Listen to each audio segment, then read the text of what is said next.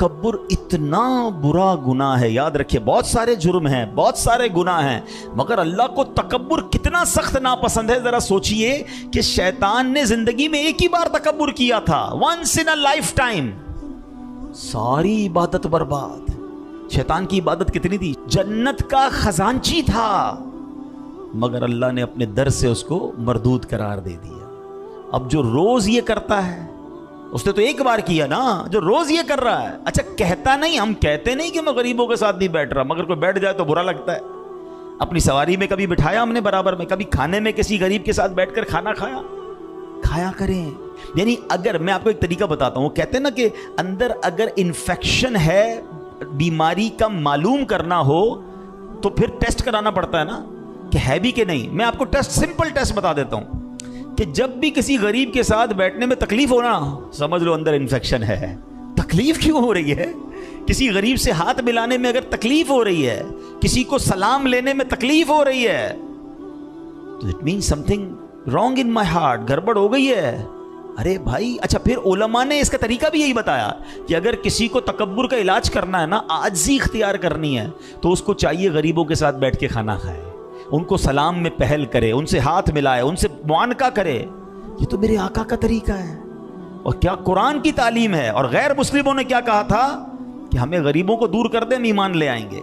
Please کبھی بھی یہ نہ اپنے اندر آنے دیں, نہ اپنے بچوں کے اندر آنے دیں. نیو جنریشن میں یہ زیادہ پرابلم ہو رہی ہے. ملازمین کے ساتھ برتاؤ الگ ہو گیا ہے, بلکہ اب تو یہ حال ہو گیا ہے, کہتے ہوئے مزہ تو نہیں آ رہا, کہ اگر کوئی بندہ امیر ہو جائے نا یا مشہور ہو جائے, تو اب وہ اپنے غریب رشتہ داروں کو ڈس اون کرنا شروع کر دیتا ہے کہ یار میں کیسے بتاؤں کہ میرے چچا کا بیٹا رکشہ چلاتا ہے. پہلے وہ خود بھی غریب علاقے میں رہتا تھا, اب پیسے والا ہو گیا, ڈیفینس میں آ گیا, کسی امیر علاقے میں آ گیا. اب وہ چاہتا ہے کہ وہ والا رشتہ دار میرے قریب نہ ہے. لوگوں کو کیسے بتاؤں گا کہ یہ میرا کزن ہے یا میرا فلاں رشتہ دار ہے. کیا حرج ہے اس میں؟ اس میں کیوں دل پر بوجھ آ رہا ہے؟ بھائی میں بھی وہی تھا. اگر آج اللہ نے مجھے اس مقام پر پہنچایا تو کیا میں غریبوں سے ملنا چھوڑ کر دوں گا؟ اپنے رشتہ داروں کو ڈس اون, پرانے دوستوں سے نہیں ملتے. آئے کسی غریب علاقے سے تھے, ان غریب علاقے والے دوستوں کو چھوڑ دیا کہ نہیں یار اب میری تو سوسائٹی الگ ہو گئی, میرا اٹھنا بیٹھنا الگ ہو گیا, یہ میرے ساتھ کہاں چلیں گے. کبھی سوچا ان کے دل پر کتنا افسوس ہوتا ہوگا؟ میں مشورہ دیتا ہوں آپ کو, غربت کے ساتھی, اور خاص طور پر جب آپ کو کوئی نہیں جانتا تھا, اس وقت کے دوستوں کو کبھی نہ بھولیے گا. آج آپ مشہور ہو گئے, دنیا آپ کے آگے پیچھے ہے, یہ تو شہرت کی وجہ سے آئے ہیں. اس کو کیوں بھول گئے جب تمہیں کوئی نہیں جانتا تھا, وہ تمہارے ساتھ کھڑا تھا. ارے اس کی عزت زیادہ کرو. جب میرے پاس مال و دولت کی کمی تھی اور کچھ دوست تھے, کچھ رشتہ دار تھے جو میرے ساتھ تھے, اور آج اللہ نے نواز دیا, آج تو بہت سارے لوگ ساتھ ہیں. اس وقت کے لوگوں کو یاد کریں. اللہ سلامت رکھے میرے پیر و مرشد امیر اہل سنت کو. مجھے ان کی ایک بڑی پیاری ادا ہم نے سیکھی ان سے, آپ نے بھی دیکھا ہوگا. امیر اہل سنت آج بھی ان دعوت اسلامی سے محبت کرنے والے لوگوں کو یاد رکھتے ہیں کہ جنہوں نے دعوت اسلامی کے شروع میں دعوت اسلامی کا ساتھ دیا. وہ کہتے ہیں اس وقت تو لوگ ہی نہیں تھے. امیر اہل سنت خود موٹر سائیکل پر بس میں سفر کرتے تھے, کہتے ہیں اس وقت انہوں نے ہمیں ساتھ دیا. آج ان کے لیے 1000 آدمی گاڑی لے کر تیار کھڑا ہے کہ حضرت تھوڑا قدم رکھ دیں. کہتے ہیں یہ تو اور وقت ہے نا, وہ جو وقت تھا وہ مجھے یاد ہے, اور ہم نے دیکھا ان کا انداز. تو اللہ مجھے بھی, آپ کو بھی, پرانے وقتوں کے دوستوں کو بھی, رشتہ داروں کو بھی, مددگاروں کو بھی یاد رکھنے کی توفیق عطا فرمائے. اور کبھی بھی یہ مت کیجئے گا کہ یار غریب کے ساتھ میں کیسے بیٹھوں, یہی تو تکبر ہے. آگے سنیے اصحاب صفہ کی ایک اور فضیلت. اللہ نے قرآن پاک میں ان کے بارے میں اور کیا فرمایا؟ وَإِذَا جَاءَكَ الَّذِينَ يُؤْمِنُونَ بِآيَاتِنَا فَقُلْ سَلَامٌ عَلَيْكُمْ كَتَبَ رَبُّكُمْ عَلَى نَفْسِهِ الرَّحْمَةِ. ترجمہ کنز العرفان. اور جب آپ کی بارگاہ میں وہ لوگ حاضر ہوں جو ہماری آیتوں پر ایمان لاتے ہیں, تو ان سے فرماؤ تم پر سلام, تمہارے رب نے اپنے ذمہ کرم پر رحمت لازم کر لی ہے. ہائے ہائے, قرآن سلام بھی دے رہا ہے اور ان پر رحمت کے بارے میں کیا فرما رہا ہے کہ رب نے اپنی رحمت تمہارے لیے اپنے ذمہ کرم پر لے لی ہے. یعنی کیا فرمایا کہ اے محبوب, یہ پاک لوگ جو ہماری آیات پر ایمان لائے, جب یہ آپ کی خدمت میں آیا کریں نا, ان کی عزت افزائی کریں, ان کے ساتھ سلام میں پہل کریں, اور انہیں یہ خوشخبری سنا دیجئے کہ اللہ پاک نے فضل کرتے ہوئے اپنے ذمہ کرم پر رحمت لازم کر لی ہے. حضرت خباب رضی اللہ عنہ فرماتے ہیں, پہلے بھی نبی پاک بہت کرم فرماتے تھے، پہلے بھی بڑی صحبت سے نوازتے تھے، مگر جب یہ آیت نازل ہو گئی تو نبی پاک اصحاب صفہ کو اتنا قریب بٹھاتے تھے کہ ہمارے گھٹنے نبی پاک کے گھٹنوں سے ٹچ ہوتے تھے۔ یعنی پیارے آقا کا قرآن پر عمل دیکھیں، جب اللہ نے فرما دیا ہے محبوب یہ عبادت کرنے والے ہیں، یہ اللہ کو یاد کرنے والے ہیں، ان کو دور مت کریں، ان کو سلام دیں، ان پر اللہ کی رحمتیں ہیں۔ اب اللہ کے حبیب علیہ الصلوۃ والسلام جو ہیں ان اصحاب صفہ کو اور قریب کرتے تھے۔ وہ شاعر لکھتے ہیں نا، جب تک بکے نہ تھے تو کوئی پوچھتا نہ تھا، تم نے خرید کر مجھے انمول کر دیا۔ ایک اور مقام پر رب کریم نے اصحاب صفہ کی شان بیان کی۔ آپ دیکھیں یہ کیسے صابرین صحابہ ہیں۔ میں 2 آیتیں سنا چکا ہوں، اب تیسری آیت سنیے جن کا ذکر قرآن میں ہے، جن کے فضائل قرآن میں ہیں۔ اللہ قرآن میں بیان فرماتا ہے، بسم اللہ الرحمن الرحیم، وَاصْبِرْ نَفْسَكَ مَعَ الَّذِينَ يَدْعُونَ رَبَّهُمْ بِالْغَدَاةِ وَالْعَشِيِّ يُرِيدُونَ وَجْهَهُ وَلَا تَعْدُ عَيْنَاكَ عَنْهُمْ۔ آسان ترجمہ قرآن کنز العرفان۔ اور اپنی جان کو ان لوگوں کے ساتھ مانوس رکھ۔ اللہ اپنے حبیب سے کیا فرما رہا ہے؟ ان کے ساتھ اپنی جان کو مانوس رکھ جو صبح و شام اپنے رب کو پکارتے ہیں، اس کی رضا چاہتے ہیں، اور تیری آنکھیں انہیں چھوڑ کر اوروں پر نہ پڑے۔ اللہ اکبر۔ اب کیا فرمایا؟ وَاصْبِرْ نَفْسَكَ، اے محبوب خود کو اصحاب صفہ کے ساتھ مانوس رکھیے۔ وَلَا تَعْدُ عَيْنَاكَ عَنْهُمْ، اپنی مقدس مبارک نگاہیں ان سے مت ہٹائیے۔ اللہ اکبر۔ نبی پاک کو قرآن حکم دے رہا ہے، رب حکم دے رہا ہے کہ اے محبوب انہیں نظروں میں رکھیے، ان پر اپنی نگاہ رحمت جاری رکھیے۔ صحابہ صفہ کی قسمت پر ہماری جانیں قربان۔ آج 1400 سال بعد والے ہم مسلمان کیا چاہتے ہیں کہ ایک نگاہ کرم پڑ جائے، ایک بار توجہ ہو جائے، ایک بار سرکار کی نگاہ پڑ گئی۔ وہ کہتے ہیں نا شاعر، یاد رکھو اگر اٹھ گئی ایک نظر، جتنے خالی ہیں سب جام بھر جائیں گے۔ میرے آقا کی نگاہ پڑنا، ایک بار کسی پر نگاہ پڑ جائے اس کے کام بن جائیں۔ اصحاب صفہ کے بارے میں قرآن فرما رہا ہے محبوب ان سے نگاہیں نہیں ہٹانی ہیں، ان پر نگاہیں رکھنی ہیں، ان پر خاص توجہ رکھنی ہے۔ کاش اصحاب صفہ کے صدقے ہم گناہگاروں پر بھی کرم ہو جائے، ہم پر بھی ایک ایسی نگاہ پڑ جائے۔ وہ شاعر لکھتے ہیں نا، خوشا قسمت وہ دم بھر کو جو نظر زندگی بخشیں، خوشا قسمت وہ دم بھر کو نظر زندگی بخشیں، یہ عالم زندگی کا زندگی بھر ہو تو کیا کہنا۔ سبحان اللہ۔ اب یہاں ایک اور بات، اصحاب صفہ کے بارے میں قرآن نے کیا کہا؟ وَاصْبِرْ نَفْسَكَ، اے محبوب خود کو اصحاب صفہ کے ساتھ مانوس رکھیں۔ اب نبی پاک علیہ الصلوۃ والسلام پہلے تو کرم فرماتے تھے، اب پیارے آقا علیہ الصلوۃ والسلام نے جب یہ آیت نازل ہوئی نا تو آپ کا بیٹھنا اٹھنا ہی اصحاب صفہ کے ساتھ ہو گیا۔ یعنی نبی پاک ان کے ساتھ بیٹھتے تھے، کہیں جانا ہوتا تشریف لے جاتے، پھر آ کر وہیں تشریف فرما ہوتے تھے ہیں۔ اور جب تک اصحاب صفہ اٹھ کر نہیں جاتے تھے، سرکار دو عالم علیہ الصلوۃ والسلام ان کے پاس بیٹھے رہتے، میرے آقا بھی کہیں نہیں جاتے تھے۔ ہائے ہائے ہائے، اصحاب صفہ کے بارے میں بہت کچھ سنا تھا، مگر یہ جو قرآن پاک کی آیات کے ذریعے سن رہے ہیں ان سے محبت میں اور اضافہ ہو گیا ہے کہ یہ کیسے لوگ ہیں جن کے ساتھ نبی پاک کو کہا جا رہا ہے کہ ان کے ساتھ مانوس ہو جائیں، اپنی نگاہوں میں انہیں رکھیں، ان کو اپنے آپ سے دور نہ کریں۔ لیکن وجہ کیا تھی؟ قرآن کہتا ہے صبح و شام اپنے رب کو پکارتے ہیں اور اس کی رضا چاہتے ہیں۔ یہ چیز یاد رکھنی، اگر اللہ کی رحمتیں چاہیے نا تو یہ وصف ہے اصحاب صفہ۔ why they are so much superior? because وہ عبادت کرتے تھے صبح و شام، صبح و شام اللہ کو پکارتے تھے۔ میں اور آپ اب اپنے بارے میں سوچیں، ہم کیا کرتے ہیں؟ وہ غریب ہیں، پہننے کو کپڑے نہیں ہیں، کھانے کو کھانا نہیں ہے، رہنے کو گھر نہیں ہے، مگر صبح و شام اللہ رسول کی باتیں ہیں، صبح و شام علم دین، صبح و شام عبادت۔ میرے پاس کپڑے بھی ہیں، گھر بھی ہیں، کھانا بھی ہے، پیسے بھی ہیں، اور نمازیں بھی قضا ہو رہی ہیں۔ ایسے کتنے لوگ ہوں گے ہیں؟ نمازیں پڑھی بھی تو کوئی سنت پڑھنے کا ٹائم نہیں، نفل تو ویسے ہی نہیں پڑھتے، کتنی تلاوت کی ہم نے، کتنا اللہ کا ذکر کیا، وہ صبح و شام اللہ کی عبادت کر رہے ہیں اس غربت کے عالم میں۔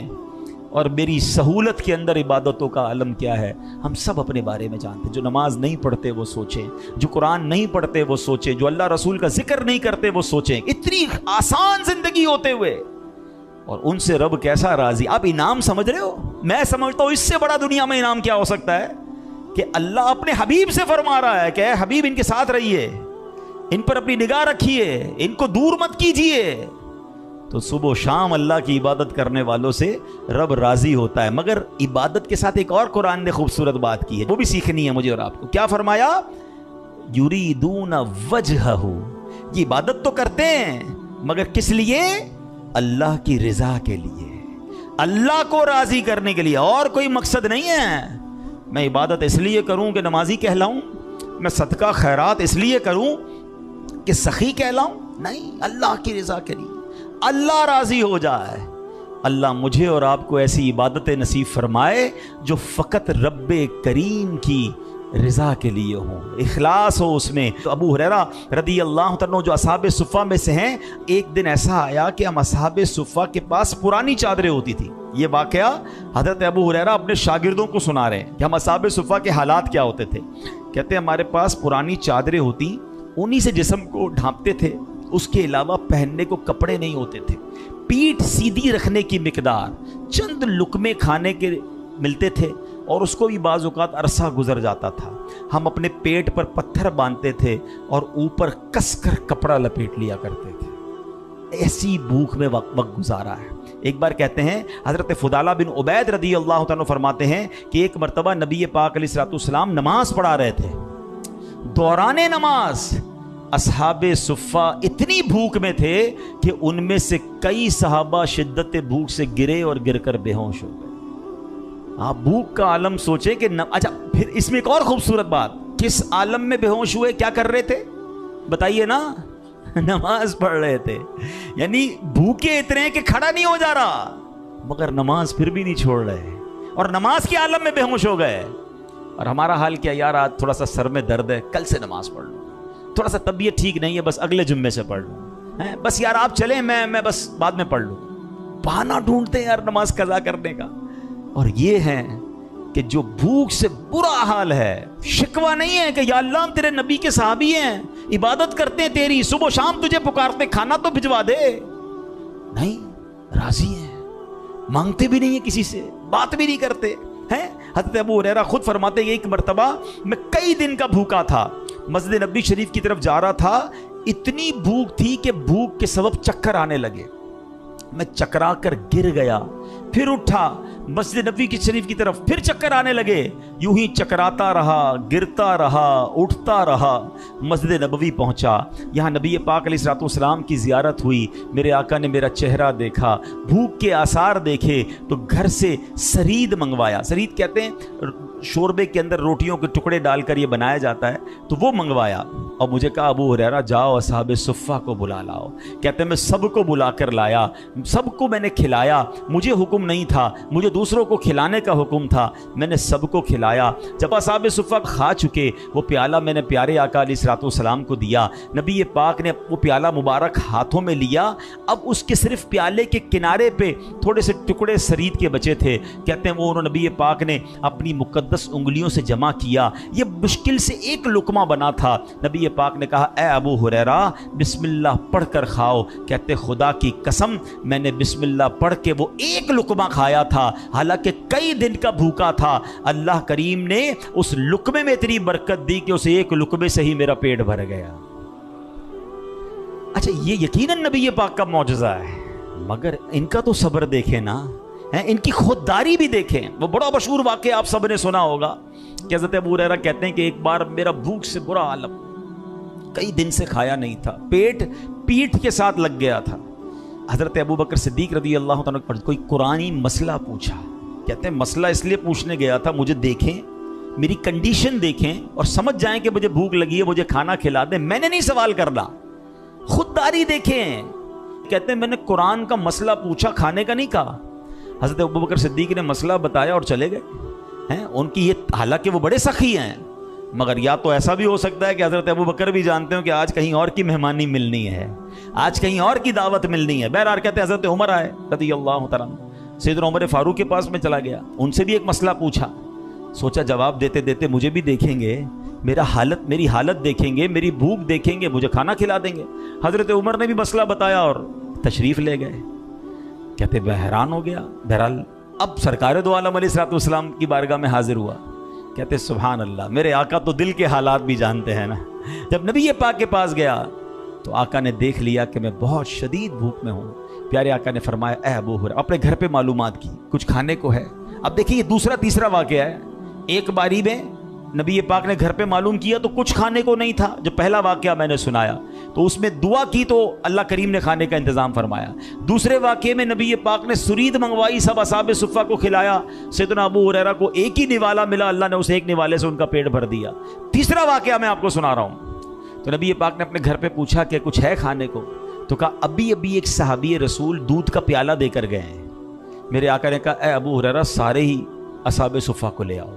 اچھا، کہتے ہیں میں حیران، اتنی مجھے بھوک لگی ہے، پیالہ ایک دودھ کا ہے، 70 صحابہ کیسے پئیں گے؟ لیکن حکم تھا نبی پاک علیہ الصلوۃ والسلام کا، کہتے ہیں میں لے آیا۔